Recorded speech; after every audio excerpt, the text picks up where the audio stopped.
Hey Virgo, and welcome to your tarot love readings for the month. We are going to take a look at the messages that are coming in for you in relation to love and romance, and of course matters of the heart. As always guys, these messages are general, so please just keep that in the back of your mind throughout the reading. If you are interested in a personalized tarot reading with myself, please feel free to reach out and inquire. I will list you with my email address just below the video here, where the show more section is, along with all the information that you will need.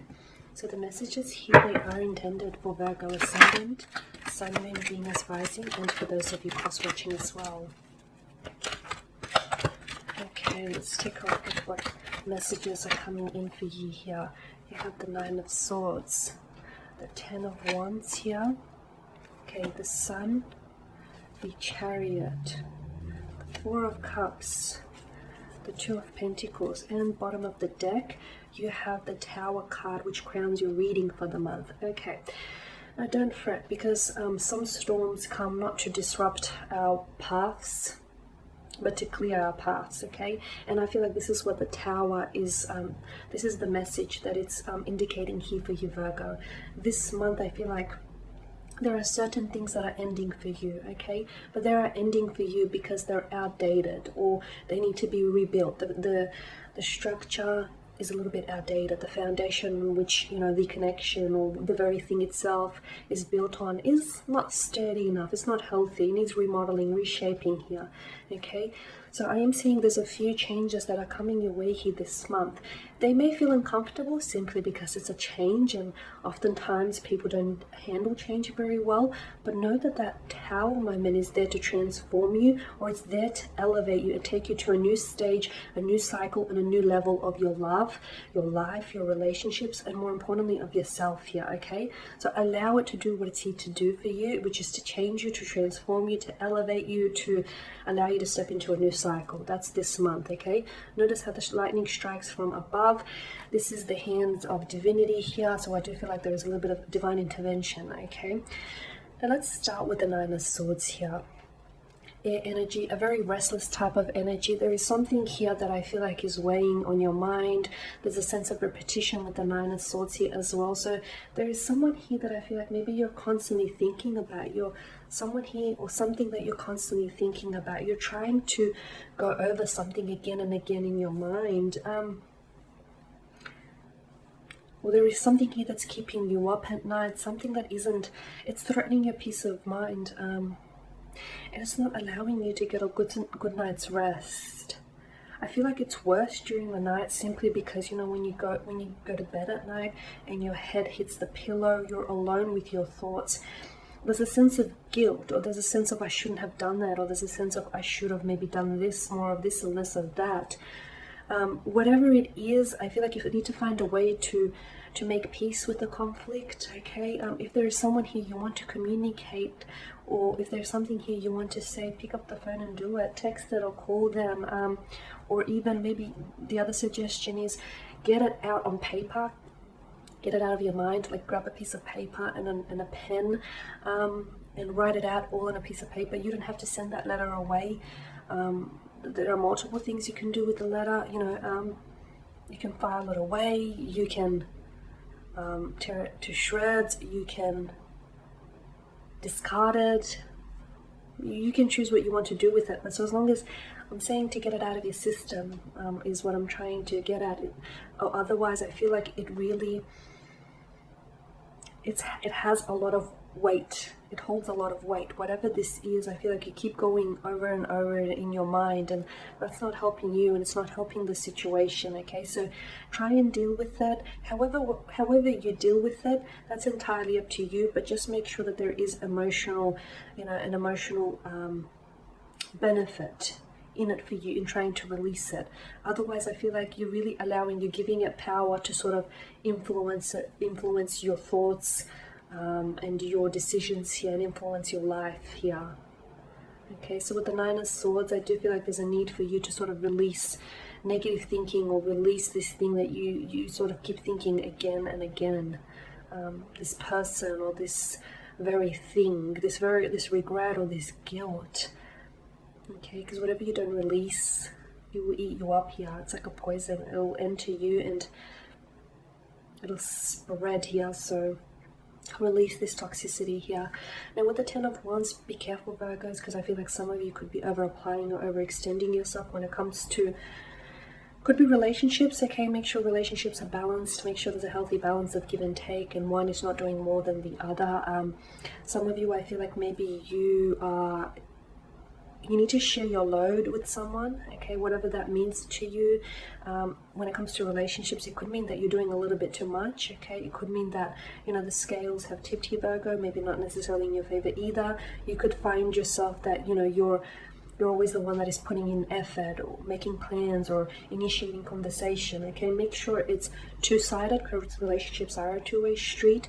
The other thing is, some of you could be applying yourself, you could be investing too much time or energy into work, and therefore I feel like your relationship is falling to the wayside. Your relationship is suffering as a result. So make sure that, you know, you're not spreading yourself too thin in certain areas, and that other areas of your life aren't suffering because of it. So I'm seeing there's a need for you to sort of share your load. If you're taking on too much work, too much increased responsibilities, can you share that load? You know, can you lighten that load by maybe reducing some of the hours, or not staying back, or not working weekends? Because I'm seeing, yeah, some of you are taking on too much, and it's only a matter of time before, you know, you crumble underneath all this heaviness. Now with the Sun, I do feel like there's some rather positive developments when it comes to love. There will be some very enlightening moments. I do feel like there'll be some major changes, and these major changes are for the better. Some of you need to release a toxicity of some sort, or a negative energy, or just negative thinking here, and this will really, it'll really open you up to life's abundance and life's blessings. Others of you need to stop blocking your blessings, okay, because I feel like there's a lot of abundance in love and romance here, but some of you, I feel like you're blocking it, okay. You're blocking it because I feel like you're too busy fixating on what's not so good, or what doesn't feel so right. Whatever you fixate on, it tends to magnify here, okay. So some positive developments here. Some of you could be meeting a romantic interest, or I feel like there will be some major changes in a relationship. It can feel uncomfortable at first, but it's all happening for the better. We did at the start of the reading talk about, you know, these changes transforming you. So don't block your blessings, don't get in the way, don't get in your own way, basically. Okay, and with the Chariot, some of you are going to have a lot of, I feel like you're going to be a lot more clear when it comes to relationships, and what it is that you want from, you know, from relationships, or what it is that you want from out of this connection, or what it is that you want to do going forward here with the Chariot.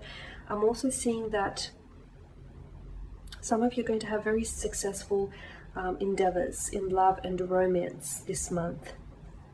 Yeah, I'm seeing clarity, I'm seeing direction, I'm seeing you're taking back a sense of control, and I like this for you, because I feel like maybe you sort of, you know, for quite some time you sort of allowed someone else to take the drive, you know, to take the wheel in the driver's seat of your life, and for some time maybe you've taken a back seat, but now I feel like you're taking control back, okay. So for those of you who have been over applying or extending themselves, maybe you're gonna be like, no, I'm gonna sit back and I'm gonna let you make some effort, or I'm gonna let you make the plans, I'm gonna let you initiate the conversation, or I'm gonna let you do some work. I feel like some of you are really, you know, you're taking back your control, you know, you've got direction, you've got momentum here. Now with the Four of Cups, you could feel that there is someone around you here who may start acting a little bit disinterested, or a little bit cold, or like you may feel like this person is less and less involved, or this person is making less and less of an effort. How much effort someone makes towards, how much effort someone, you know, puts in you or in your romantic connection is very telling of how much they, you know, how much value they place on that, okay. So if you're the one that's constantly over-applying, overextending yourself in relationships, that clearly tells us that you're the one that values the relationship or the connection or that person a little bit more. And I know it may be hard to hear, but I feel like it's better that you hear it now than a bit later on. So, you know, if someone is acting a little bit cold, or if someone is acting a little bit disinterested, or if they're just not putting in the effort, read into it, because I feel like it's saying something here. It very well could be you though. You could be losing interest, or you could be wanting to do the slow fade from out of a connection, and maybe this is the Tower moment is maybe not external. maybe the Tower moment happens inside of you this month here, Virgo, that there is something here that changes how you feel about someone, or it changes how you feel about, you know, pursuing a relationship with this person here. Okay, and the Two of Pentacles, some of you are going to have a big decision to make. Okay, you're going to have a big decision to make, and it's not an easy decision either, so don't take it lightly here with the Two of Pentacles. You're in two minds about it though. It's sort of like there's an inconsistency. You're sitting on the fence about it. It's like, do I or don't I? You know, what's this decision? Do I end this, or do I make it work? Do I reply to this person, or do I not? I know it sounds very insignificant, like, but I feel like the consequences aren't. Okay, because I feel like something as simple, do I reply to this person, could very well mean that either you end the connection, or that you give this person another go and you pursue a connection and potentially go on to maybe settle down, get engaged and get married with this person. So it may seem insignificant, but I do feel like it has some very rather dramatic, or some very, not dramatic, just some very rather drastic consequences here. And when you commit to this decision, ultimately you are committing to the consequences of this decision. So don't take that decision too lightly. You know, whatever it is, make sure you're sure about the decision before you commit to that decision. So be sure to make a commitment to keep your commitments here. Okay guys, and there you have it. That is your reading for the month. Thank you guys for watching and listening. Please show your support by subscribing to this channel, liking, commenting or sharing. I'll be sharing with you more tarot love readings throughout the week and month, so stay tuned. Thank you guys again, and bye for now.